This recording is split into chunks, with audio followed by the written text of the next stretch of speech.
I'm Dr. Erica Ollinger, and I am a school psychologist by training, and I always say school psychologist in my heart. So I am no longer a practitioner, but that's what my background is in.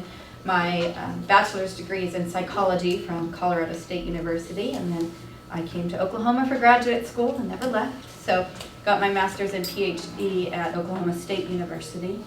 And I was a practicing psychologist for most of my career. So I practiced in Houston, Texas, and then in the Perry school districts here in Oklahoma, Putnam City, and then my most recent practitioner job was in Edmond, Oklahoma. And my last 3 years there, I was the response to intervention coordinator for the district. So I coordinated all the academic and behavioral interventions for the district and supervised the school psychs. And then I went to the dark side.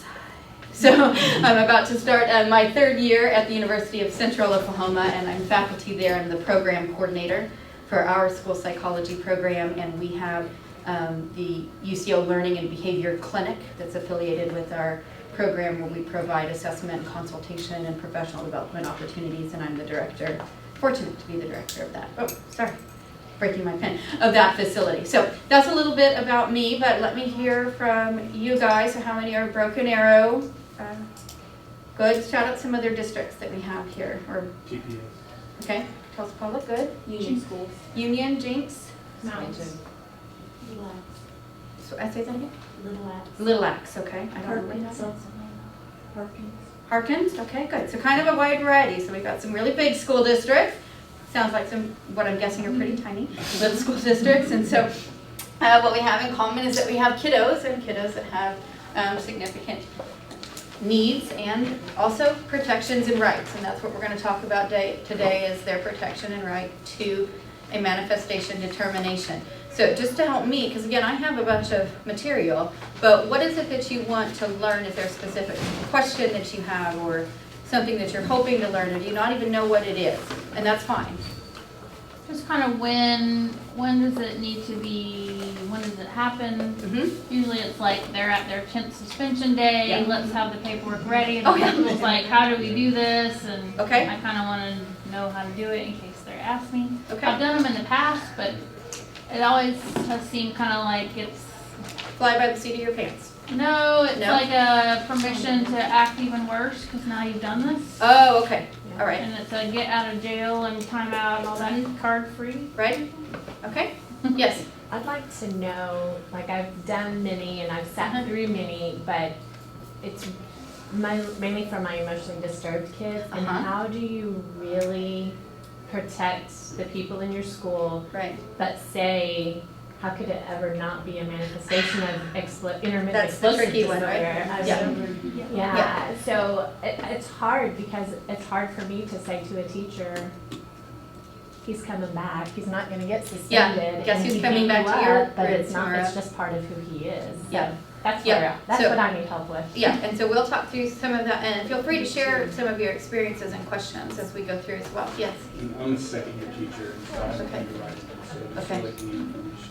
Yeah, so we'll certainly do that. And I forgot to ask, is special education teachers, keep your hand up if you're secondary, elementary, all of the above, the entire district, and 3 districts down the road. Okay, and anyone who's not a special ed teacher. Yes, and what do you guys do? I'm a psych. Oh, yay! Okay, like my psychs and a director. Okay. Director.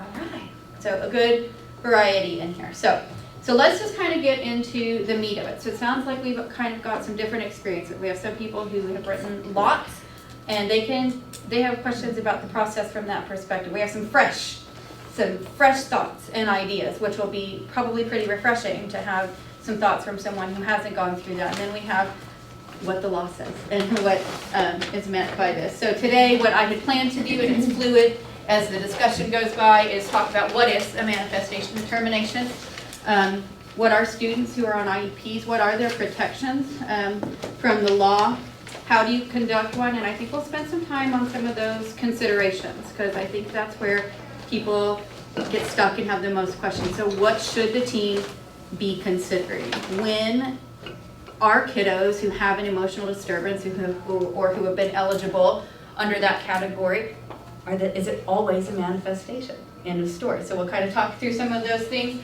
I'll give you just kind of some bottom line thoughts that I have, like at the end of the day, and then some suggestions that kind of speaks to preempting and what do we do in preparation for some of the ideas. So does that sound good? The rule is you have to laugh at my corny joke. So this is to do. Anyway, okay. All right.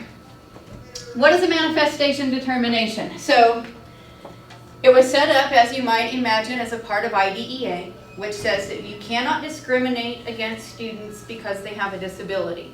And that includes discriminating against them in terms of how we handle their discipline within the schools. What we see, though, in the literature and in the research is that those kiddos are suspended and are expelled at a higher rate than their typically developing peers, at least in districts that aren't doing a good job with their behavior management and their manifest determination. So even though it's been a part of IDEA, the data still shows us overall, as an overall trend, we still suspend and expel those kids more. So it appears the data would suggest that we still have a discrimination problem. Now the other argument is they're kiddos with behavior difficulties, so they have more behavior, so of course they would be suspended and expelled more. So recognizing that for some students who are on IEPs, we do anticipate additional behavior supports. So then the other side of the other coin is that, but aren't those the exact same kids that should be in school receiving supports and interventions for those behaviors? So lots of different flavors and lots of different perspectives when it comes to these manifestation determinations, and that's okay. And share your thoughts and feelings about it because your perspective is going to vary. I don't mean to interrupt you. We'll be able to get this via email. Oh yes, sorry, and I started this. I was tardy in getting my PowerPoint together, so it's not posted on the schedule, but I'm going to pass around a sign-up sheet. I'll email you the presentation for today, so I'm sorry, I'm going to get that started. And thank you for letting me have some paper to do that. Write all that. So when a student with a disability, so students who've been identified as having a learning disability, an emotional disturbance, another health impairment, any of the categories as specified by IDEA and the Oklahoma State Department of Education, when they break a code of conduct, now not every time, we'll get to when, but when they break a code of conduct that results in what we call a change of placement for that child, then we have to have a meeting, and really it's stated as a hearing, to determine if the child's behavior was caused by his or her disability. That hearing or that meeting is what is called the manifestation determination. So looking at the legal side, LEAs, and that's your district, that's your local education agency, so your district or your co-op, they are encouraged to address misconduct through appropriate school-wide discipline policies. Now I like that this has shown up more recently in Oklahoma policies and procedures. It didn't used to say this very explicitly, so I'm happy that now it's not calling it positive behavior intervention supports necessarily, but it's saying, hey school, you really have the obligation to try to prevent problem behaviors as much as possible. And it's in the hand, I mean this is language straight from there, and it's saying you need to have appropriate school-wide discipline policies, instructional services, meaning that we're instructing those kiddos appropriately that have behavior problems, and our related services. The job of the IEP team is if we already know that a student is exhibiting behaviors that's going to interfere with their learning and or the learning of others, that needs to be addressed through the IEP. And we should, as much as possible, be preventative in trying to set that up. And so, it should be proactive rather than reactive to the extent possible. Category doesn't drive placement. It doesn't describe or define your services. However, we know that a vast majority of students with an emotional disturbance that results in externalizing behavior, as opposed to those that have internalizing depression or anxiety, have likely received that category because they have behavior issues, right? And so that tells us from the beginning that as we're thoughtfully developing those IEPs, we should be including behavior components, and that's done through functional behavior assessments and behavior intervention plans to address that behavior. I'll try not to get off on my soapbox too often, but we don't do a good job with functional behavior assessments and behavior intervention plans as a state in general. I think most teachers, most administrators many teachers view it as a check sheet, right? It's the set of forms we have to do as a part of the IEP. And that's not what it's intended to be. It's intended to be a very individualized, thoughtful set of procedures, not a set of paperwork, but a set of procedures where we're determining the specific behavior needs of kiddos. And we don't do a very good job of that because we create these really easy to check out FBA forms where we're checking boxes instead of really evaluating individual kiddos' behaviors. And then we put it on a behavior intervention plan that really talks more about consequences than it talks about how we as educators are going to actually intervene and instruct appropriate behaviors. Did you have a question? Actually, I had a statement. Yes. I think the reason why that is because the state of Oklahoma has lacked in their training in that whole area. Absolutely, And yeah. I think that we need more, because I have been searching for 3 years now to find some good quality training for my teachers and can't find it. You're absolutely right. So it's lack of training. It's honestly lack of qualified personnel.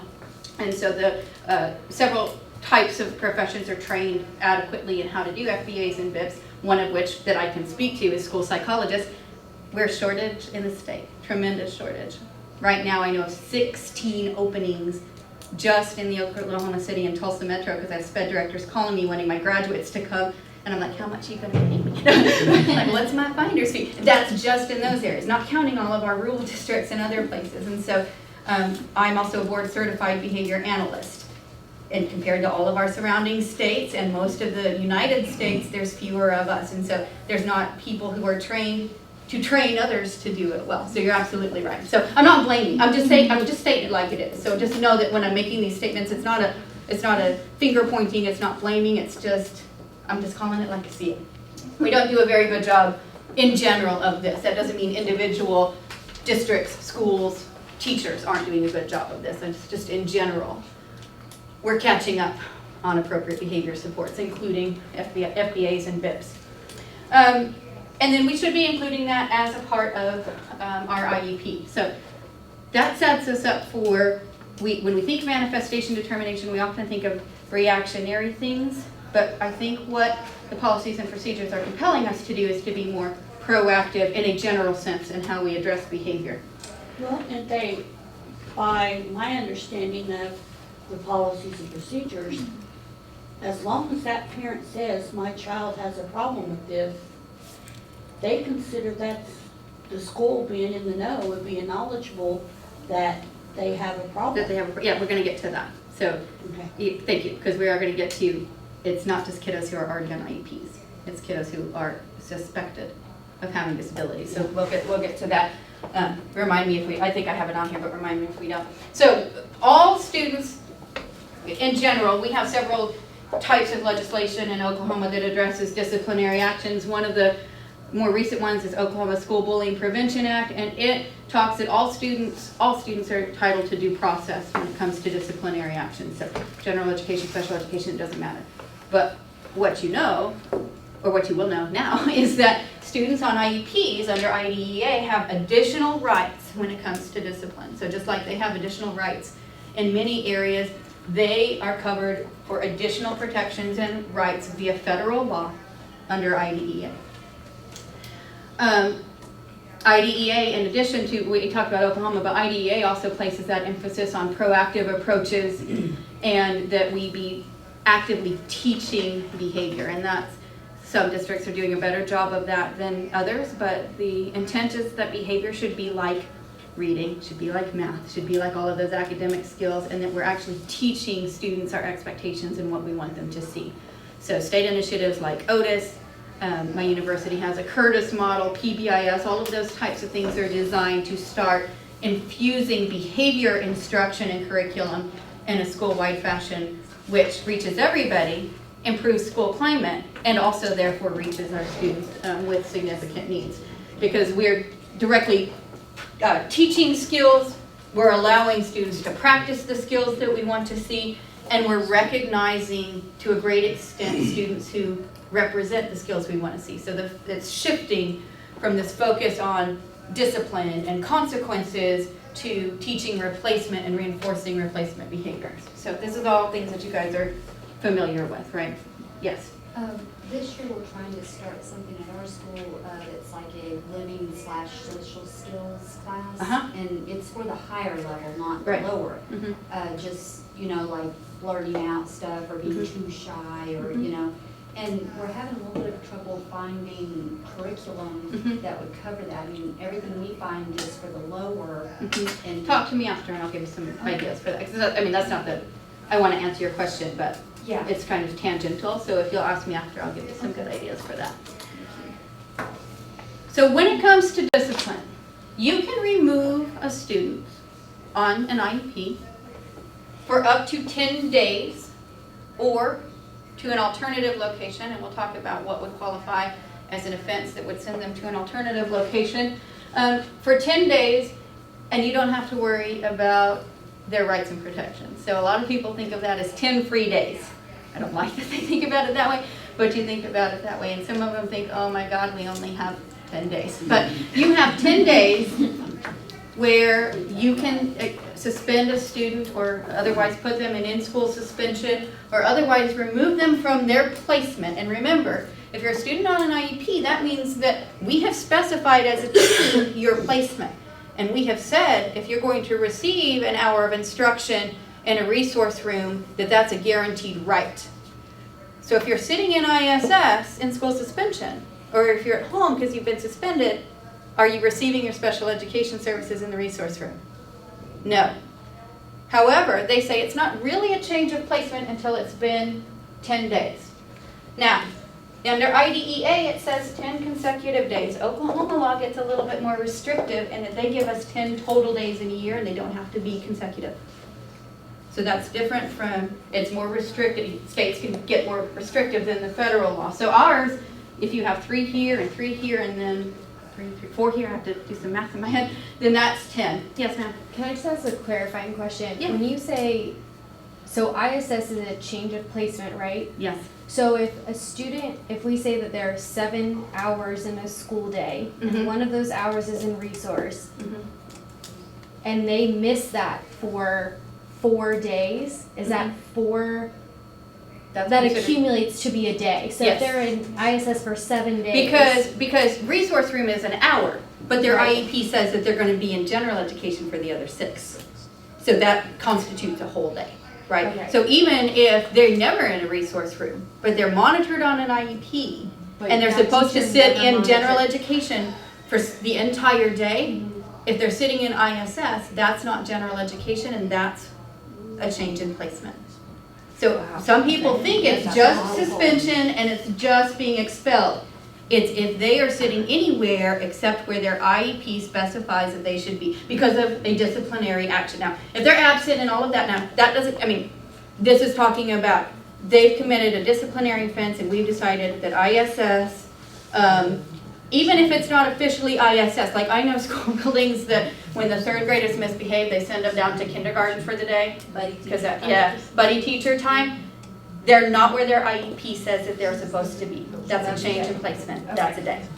So when you've done the BIP Mhm. and some of the things you've listed, which I know you want to be proactive and have Right. these other things, Right. but some of the reactive ones might be, you can't put ISD down? You can for 10 days. But Okay. if they're spending more time, if they're spending more than 10, the way that the law reads is if they're spending more than 10 days in a place other than where, in general, where their IEP specifies that they're going to be, then that's a problem. And what the federal law and the state law says is that that's a problem on us at that point, because we didn't write an appropriate IEP, because we're clearly not addressing the behavior appropriately, or else they wouldn't have to be there. So let's get into it. Were there some other questions? So let's So get if further. they're, let's say they get sent to the office and they have to work in the office, if they still come to my lab, they're still not in class, so it's, even though it's not an official suspension, okay. Technically, Technically, even you though I'm are- giving them my services, they're not getting their general ed Right, service. They're not because- getting anything with the regular ed teacher. right, because think about the IEP. Think about how it's written. It specifies where you're going to So it's be. covering both Mhm. Now, special ed and general ed Yes, placement. Okay. yes, because their placement is typically, not always, typically a combination of general education and special education. Now, for kiddos that are, in self-contained types of places, then naturally anytime that they're not in that self-contained place. Yes, ma'am? So does the same hold true if a student gets in trouble and the parents come up and they say, you know what, I'm just gonna take him home the rest of the day? Oh, that's the loophole, isn't it? So you're not technically supposed to do that because that then should be a suspension, okay? Districts do that all the time because then, well, we didn't fill out paperwork, and we're not blaming, okay? This is a safe place to ask questions. No, I'm just gonna clarify, so even if it's not, the district's not, no one's saying from the district. If the parents choose to come Right. and get the kiddo, then that's different. That's the same as them being checked out or them being absent. But If someone what we says, all "Hey, know we happens. recommend that you Right. go ahead and take him home the rest But of the if day," you that's call half the and day. say, oh, well, he kicked his teacher again and it might be a good idea if you come get him, you don't have to fill out the paperwork for that to be considered a suspension, and you will lose in a due process hearing if you made the suggestion. So just because there's not a piece of paper, the due process officer will say who made the suggestion for the kid to go home, and you will lose, okay? And these are things that, you know, we try to find all of these loopholes. Now, parents come on their own free will, and you call and you say, they kicked the teacher, and they said, I'm going to be up there right now, and you, the school personnel, didn't suggest it. That's different. But if you give them that option, that is a suspension in the eyes of the law, even if you don't suspend them on your school record keeping. What happens if it's in the behavior plan? Okay, so we'll get to that. But again, you have 10 days. So you can't just write in the behavior plan, we're going to suspend them as much as we want, and we all signed off on it, so that's okay. You'll lose. Okay, so what are you saying? Well, like if you say that these are the steps that you take. If the student can redirect within 30 minutes, Mhm. then the day carries on. Mhm. If the student cannot redirect within an hour, Mm-hmm. then here are the options that we go to. And if one of them's going home, and now you've shot yourself in the foot because you have it on paper. If it's I shouldn't say parent, shot yourself in the but foot. if it's but- parents' request, Doesn't matter. okay. It doesn't matter who, if they are not sitting in school receiving instruction because of disciplinary matters, that's what we're talking about. It doesn't, the shape, the form, the procedure isn't the meat of it. The meat of it is, are they sitting where their IEP says that they're supposed to be sitting? Now, a 30-minute de-escalation procedure doesn't count, okay? As long as quickly as you can, you get them back to general or special education or wherever they're supposed to be. They're, you know, they need time to cool down, and so for an hour or two, they do their work down at the office. That doesn't count. But at any point where it becomes a substantial part of the day, But that would need to be in the IEP. That would- That if Yes. they have an Yes. explanation, this is what. yes, we do. that would have to be, that's why I was saying you have to have it in the bid. Yes, ma'am. Okay, if you have them, the kiddo in ISS, Mhm. and you have a regular ed teacher in there, Mm-hmm. and then your resource teacher goes in there and gives them the services that they are supposed to receive, Mm-hmm. that's on their IEP, that counts? It counts because it's still not the least restrictive environment. Okay, that's not what I've been told, Okay, so I mean, we can check, because I know districts that do that, Mhm. but what the courts will tell you is that that's still a more restrictive environment than what's stated on their IEP. So remember, they have additional protections and services above students who aren't on IEPs. One of those, as specified in IDEA, is least restrictive environment. They're not ever going to count ISS as the least restrictive environment, even if you're sending in general education teachers and special education teachers to provide services. Now, the other thing to think about, and we'll talk about this in a minute, it's not just general ed and special education. It's speech or their OT or any of their related services, if they're missing those because of discipline. If they're sitting in, you know, an ISS room and they're not getting their speech, that results in a change of placement. If they act up on the bus, which how many of them do, and they get expelled or suspended from the bus, that's on their IEP. Transportation is a part of that. So you have to think about the entire package. Their right in protection, don't shoot the messenger, by the way, but their right in protection by law is that we have come up with this individualized education plan that talks about the services that they will receive from the time we start the day on the bus until the time we drop them off. So anything in between there, if they're missing it for 10 days or more due to disciplinary reasons, we've changed the placement that the team has agreed on the IEP. So as far as writing the IEP, you need to go with self-fulfilling prophecy and say, this student has potential to do this. You do, So and this and you is need what to, we're gonna do and you need to if plan they for do. it. Yeah, and you need to plan for it. And that's, I mean, that's the best, that's the best case. Proactive versus The reactive. proactive versus reactive way to handle it.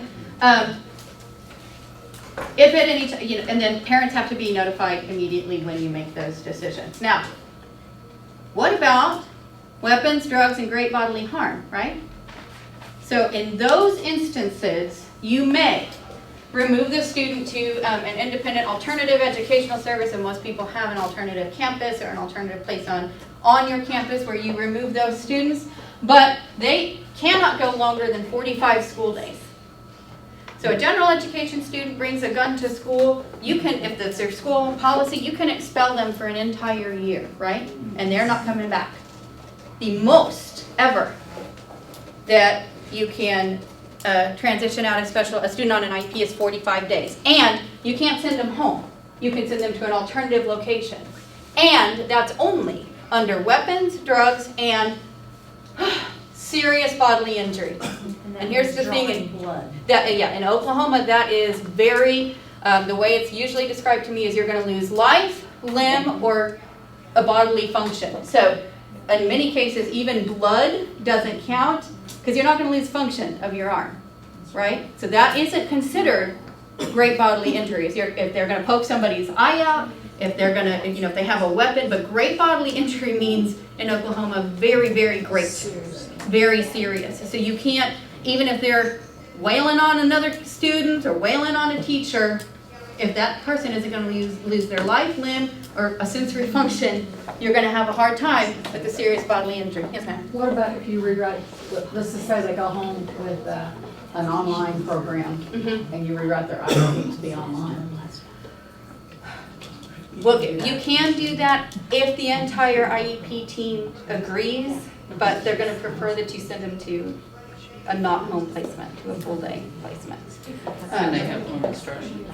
If they already have home instruction, then that's one thing, but again, If they're suspended for 45 days, but provide home instruction, does that cover it? it's not preferred. If it's a special ed teacher that covers it. If it's a special ed teacher and if their speech is going out there and if they're also having access to the general education curriculum. I mean, a lot of things have to, if you check all your boxes, it can happen. But for no more than 45 days, so 9 weeks. So as you can tell, I mean, think about, and those of you that have been involved with this process know about how some of this happens. Think about, 2 kids, one's selling the drugs, one's buying them. The one selling them is on an IEP, the one buying them is not. They technically can be treated differently in terms of disciplinary policy. So that's the rights and protections of IDEA and a part of how students with disabilities have additional rights. Yes, ma'am? Okay, we're talking about the 45 school days. Yeah. Let's say they were in trouble previous to that and they met, let's say, 8 of their 10. How does that play into the 45? These are like, these over that, because these 3 things, and only these 3 things, okay? And so, and in that sense, you might have to send them for 32, or something, but there's that. Okay, so this is what we're building up now to this manifestation determination. We haven't even gotten there yet. Okay, we're building up to this manifestation determination. The agency and the IEP team has to determine whether the change in placement is appropriate.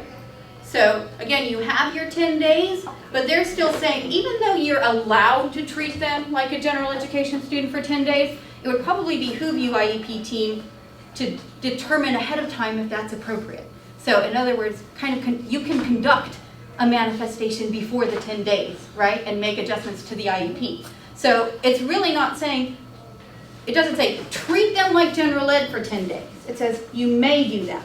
What I think it's asking you to do instead is to think ahead of time, and if you start seeing this behavior on day 3, why wait till day 10?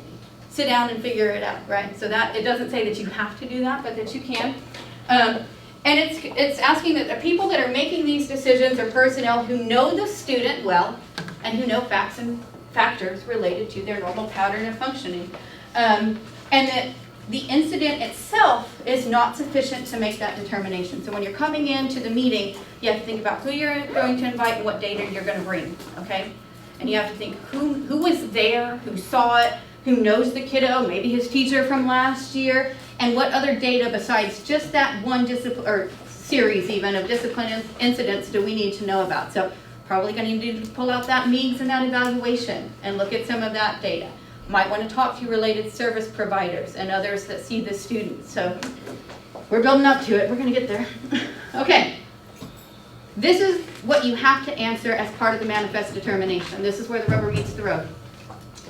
And the first question is that the team has to answer is the conduct in question caused by or does it have a substantial relationship to the child's disability? So that's the first question that you have to answer when you're trying to make these discipline decisions. And the second thing is, did the IEP team, the district, the school in question fail to implement the IEP? And not just the IEP, but an appropriate IEP to try to prevent the behavior. And these are the two questions that the team has to sit down and honestly analyze in determining the disciplinary action.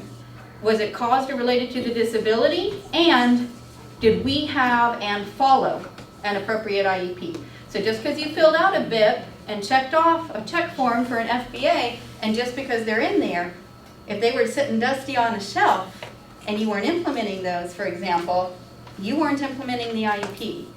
Or if you knew that there were some behavior problems, if it happened on the first suspension for 3 days and the second suspension for 2 days, and nobody sat down and wrote a behavior plan to address the behavior, you didn't have an appropriate IEP in place. So that's what those two are looking at. So those are the two things that the team has to sit down and consider. If the answer is yes to either of those, yes, it's related to the disability, or yes, we failed, which sounds weird, I mean that's not, but yes, we failed to implement the IEP, then the behavior is what we call a manifestation. If they if their diagnosis is, say, Tourette's, and then their behavior, I don't know, they're kicking everybody. And so could I go and get a medical listing of, kicking is not a direct result of having Tourette's. And so that could be shown as a possible, not a direct link to their disability. You can. It would not be a manifestation. But would you suspend a kid for 10 days for kicking? I mean, if they knock an eye out, or yeah, right. But what for something like that's the point. For something like kicking, if my the first point time, is based on their diagnosis. If their diagnosis detail does not indicate that they're going, that kicking is a byproduct of that problem, then can you? So let's think of an easier one than that, because Tourette's is kind of that's going to be a harder case to make. So let's think of something easy. So think of a specific learning disability and they're receiving services and speech language. So picture a kid that looks like that, and that kiddo punches another kid in the face in the hall.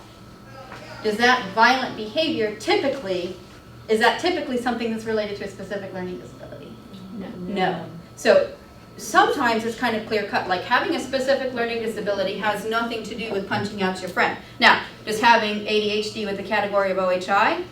Yes. Potentially. Does having an emotional disturbance? Potentially. So some of them seem fairly clear cut. It's hard to make a case for emotional disturbance because the characterization of the eligibility category is abnormal and atypical behavior. So to say that any behavior is typical is a stretch. But now think of a student with ADHD who, well, see, and that one's kind of hard. I was going to say something like cheats on an exam. But someone could say, a parent, a lawyer could say, that's impulsive behavior.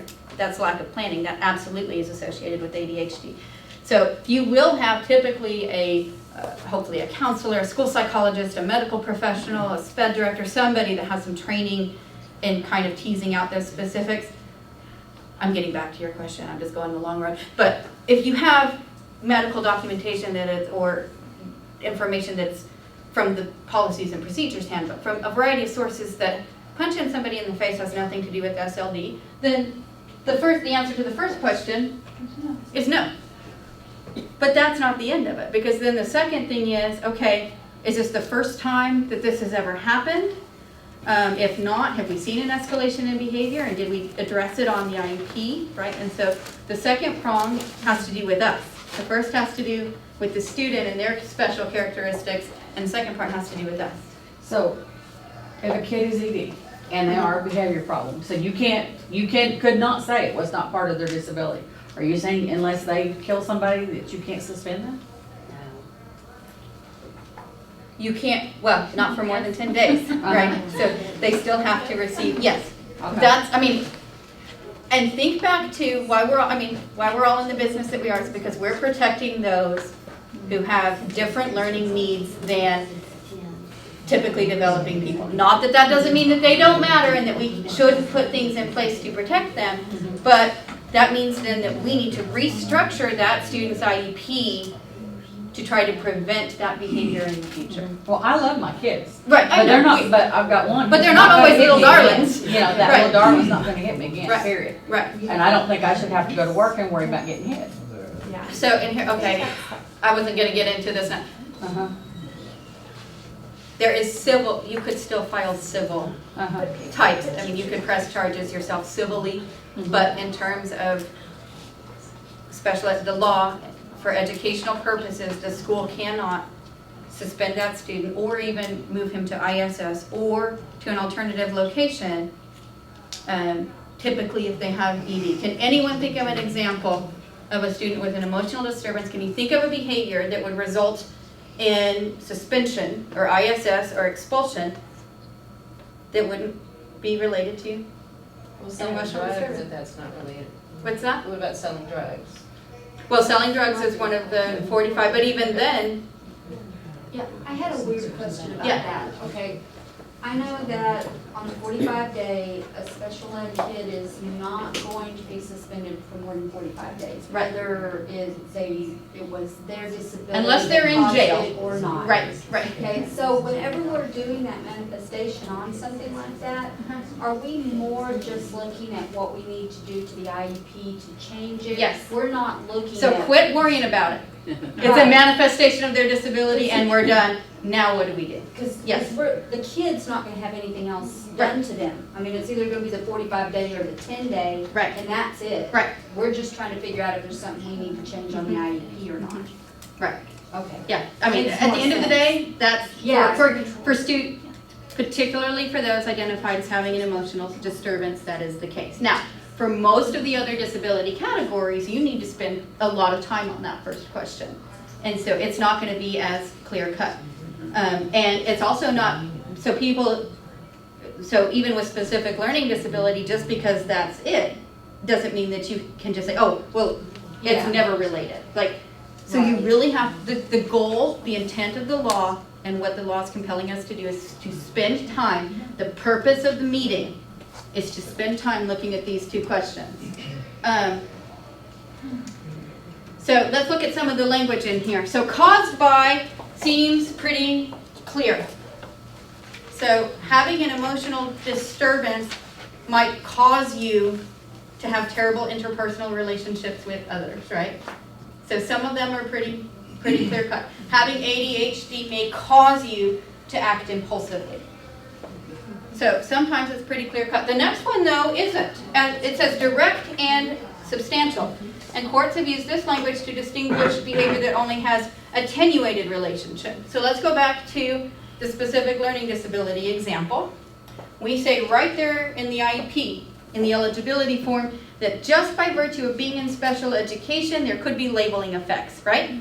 We say that in the IEP. And so some people will make the argument, we labeled them.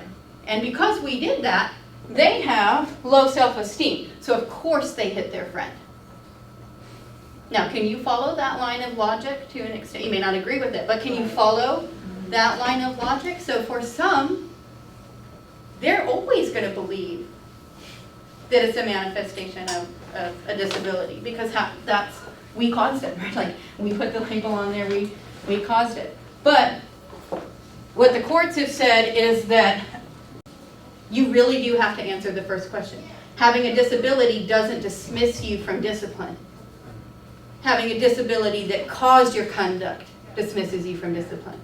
So does that make sense? So this was actually put in there sort of to allow for the discussion, did it really have nothing to do with the disability? Does that make sense, what I'm saying? Could you say that again? Yeah, Having a disability does not. So if they really want you to look at that first question of, did it have a relationship? Some people are gonna say they have a disability and it always has a relationship. So this language was put in there to say, no, you really need to sit down and think about it, because for some students, their conduct was not related to their disability.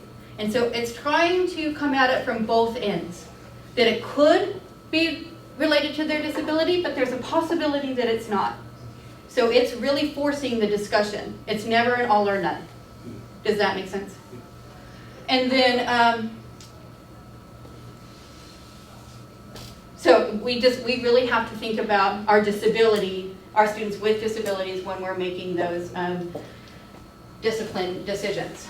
The next part's a little harder and a little trickier, and we have to be a little bit more honest with ourselves.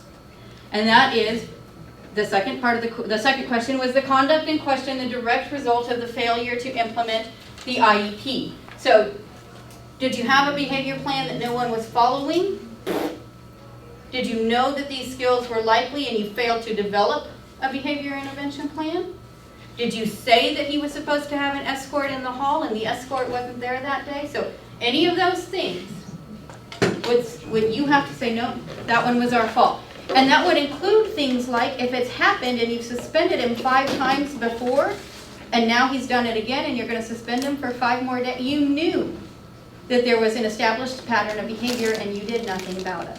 So that would count. You failed.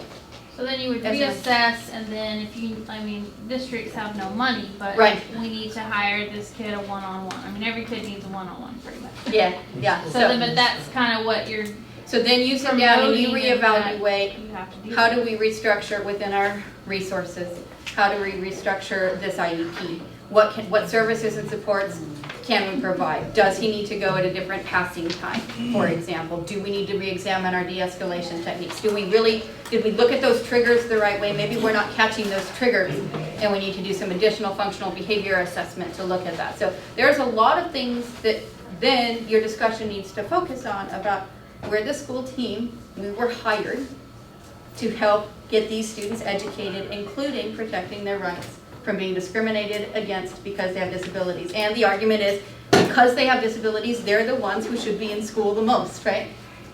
Because we've said you qualify for special education because of an educational impact.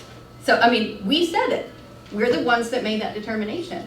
You're behind academically, your disability causes you to have a negative educational impact, and so really they need more supports and services which they don't receive if they're at home or suspended or in ISS. Yes, ma'am. Do you have some recommendations? I mean, the first BIP I ever wrote, I really didn't know what I was doing. Mhm. And so, you know, all of that, we're gonna do this and this and this.